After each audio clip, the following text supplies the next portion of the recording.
I'm going to make a brief opening statement about a current thing going on in the United States here, and that is the shooting down in Atlanta, where 8 people were killed and 7 women, 6 of Asian American background. And I was just on the telephone briefed by the Attorney General of the United States and the Director of the FBI, and the investigation is ongoing, and the question of motivation is still to be determined. But whatever the motivation here, I know that Asian Americans are very concerned because, as you know, I've been speaking about the brutality against Asian Americans for the last couple months, and I think it is very, very troublesome. And but I'm making no connection at this moment to the motivation of the killer. I'm waiting for an answer from, as the investigation proceeds, from the FBI and from the Justice Department. So so I'll have more to say when the investigation is completed. Now, I want to say Happy St. Patrick's Day to the Taoiseach. It's good to have you on television. But next year in Washington, for years, as you know, Taoiseach, we celebrated this St. Patrick's Day. I always put on a breakfast at my home, and as the Vice President's residence with leading Irish Americans, your ambassador, our ambassador, as well as some of the prelates who were involved with us. And it was always a good time. Then we'd go into this very office. You'd sit in the chair over here, the Taoiseach would sit there, and I'd sit where my national security advisor is sitting, and we'd have a long discussion with the president, and then we'd go up to the United States Capitol, where the Speaker of the House, starting with Tip O'Neill, would put on an event as well, and then I always snuck over the Irish Embassy later. I hope we can do that next year. I hope we can do that next year. And in the meantime, I want to thank you for the Shamrock Bowl. I don't know whether you can see it here, but it's a great tradition, a custom that goes all the way back to Harry Truman, who have a bust of Harry Truman over in that corner. I noticed he didn't move to grab any of the shamrocks. And tonight, Taoiseach, I hope you'll be able to see it at least remotely. We're going to light up the White House in green. To celebrate the deep affection that we Americans have, particularly Irish Americans have, for Ireland and the people of Ireland. And it includes millions of Americans like my great-great-grandfather and my great-grandfather and my grandfather, all of whom were Irish Americans on both sides of the family. My grandfather, Ambrose Finnegan, who was a great football player, American football, and a newspaper man back at the turn of the 20th century, used to always say when he was much older and I'd walk out of his home, he'd say, "Joey, remember, the best drop of blood in you is Irish." I remembered it, I promise you. And because if I didn't, my grandmother, Geraldine Blewett Finnegan, would take me down. And we have a lot of great memories as well in our family, because one of your predecessors I went over. I've been to Ireland many times, but the first time I went to actually go back and look at my roots and meet my family was back when the last year I was Vice President of the United States, and we went both to Mayo, where the Blewitts are from, and Ballina, the city, and we went to County Louth, where the Finnegans are from. And it was a great opportunity for me to show my grandchildren and children and my brother and sister. I joked at the time, but after I left, I wondered why the hell we left in the first place. It's beautiful. It's beautiful. And so I think, there's a lot of folks here in Ireland. My friends from Ireland would always say, the American Irish think they're more Irish than the Irish. But the truth of the matter is that we have a great affection for the country and a great affection for the tradition. And Ireland and the United States have a robust agenda that we got to deal with on the substantive side of this issue, of these issues, Taoiseach, and from combating COVID to strengthening global health security to also discussing our economic cooperation and Ireland's leadership now in the UN Security Council, which we're working together. Our UN ambassador is online with us here, and I just welcome the leadership and your partnership. And you know my view, and the view of my predecessor, of the Obama-Biden administration on the Good Friday agreements. We strongly support them, think it's critically important to be maintained.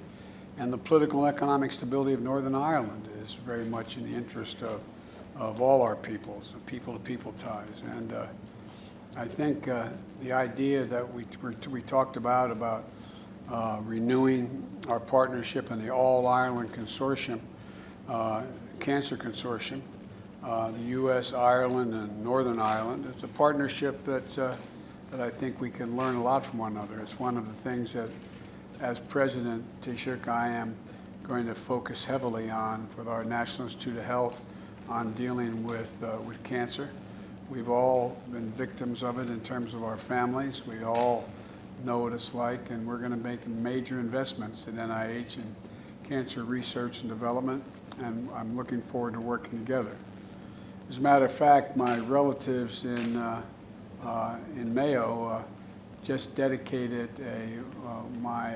Larita, one of my cousins, headed up the hospice effort for cancer, not just cancer, but hospice in Ireland. And they just dedicated a new significant facility to my son, Beau Biden, who died of cancer. And so everything between Ireland and the United States runs deep. Taoiseach, our joys, our sorrows, our passion, our drive, and our unrelenting optimism and hope. One of the few quotes that I've been given credit for in my career was, I said, but I mean it, maybe it's just my family, I said, we Irish are the only people who are nostalgic for the future. And I think we are. It's a great opportunity for you and I to get to talk a little bit. So I'm looking forward to our conversation, and I'm looking forward to getting deeper into discussion about some of the things that are of great mutual interest to both of us. But as we used to say in the United States Senator, Taoiseach, I yield the floor to you. Thank you very much indeed, Mr. President. And could I first of all, again on behalf of the Irish people, through you express my condolences to the people of America and indeed the people of Atlanta and to the families of those who were killed and injured in the horrible and very shocking shootings yesterday. And our solidarity is with you, particularly with the Asian American community. We stand together against such mindless acts of violence. And I know, Mr. President, that St. Patrick's Day is very special to you as a proud son of Ireland. Equally, I have to tell you, the people of Ireland are so proud of your election as President of the United States of America. And I can think of no better day for me to have the great pleasure to extend to you their warmest greetings. Thank you. Anachti na féile Padraig Ort. Happy St. Patrick's Day. Now, as you said, it feels strange to have to celebrate apart. As you know well, Irish people love to come together to celebrate our heritage and culture with song, with dance, with parades, with poetry, and with pride. And this year, because of the pandemic, it just simply isn't possible. And here in Ireland, people are marking the occasion in their homes, but they will be thinking especially of their loved ones around the world and sending them best thoughts and wishes. And they will do so in the hope that next year will be better, as I and you believe it will. It will. With each person vaccinated, we move closer to the day when people can meet each other, hug each other, and celebrate again. And I greatly look forward to you being able to visit Ireland as you have done so many times, and as you've said so memorably before, I also hope it will not be long before I can visit the United States again. For now, the bowl of shamrock in front of you is a symbol of the undying friendship between our two countries, a symbol of the good times we have shared and the challenges we have endured, always at each other's side. The green shoots point to the brighter future that I know lies ahead.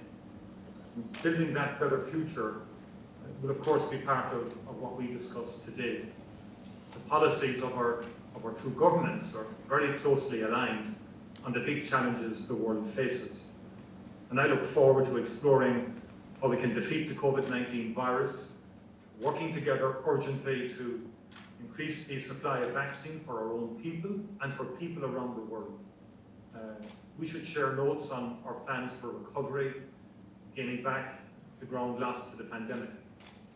Both the United States and Europe have put funds of unprecedented scale in place to support this vital work, to build a sustainable and inclusive future, supporting the digital and green agendas, promoting open and fair rules-based trade, delivering greater equality and opportunity.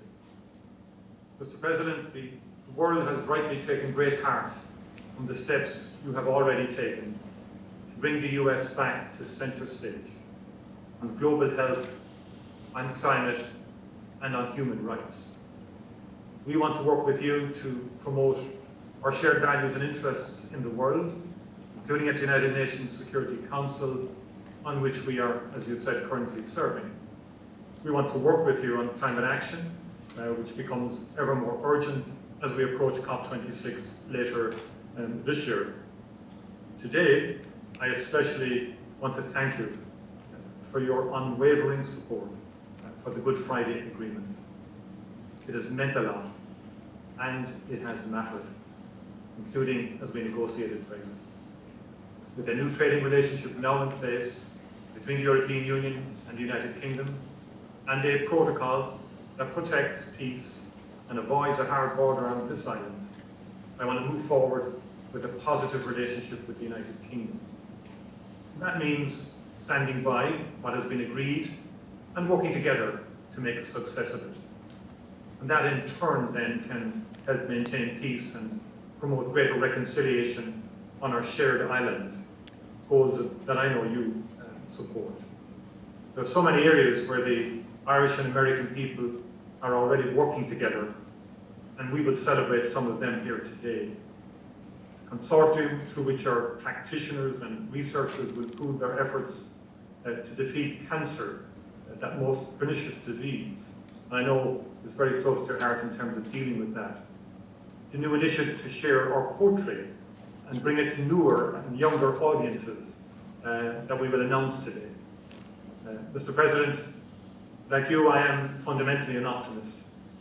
We have all endured the most difficult year, but alongside the suffering and the loss, we have seen immense compassion, care and courage, especially from our health workers, our educators, and our volunteers.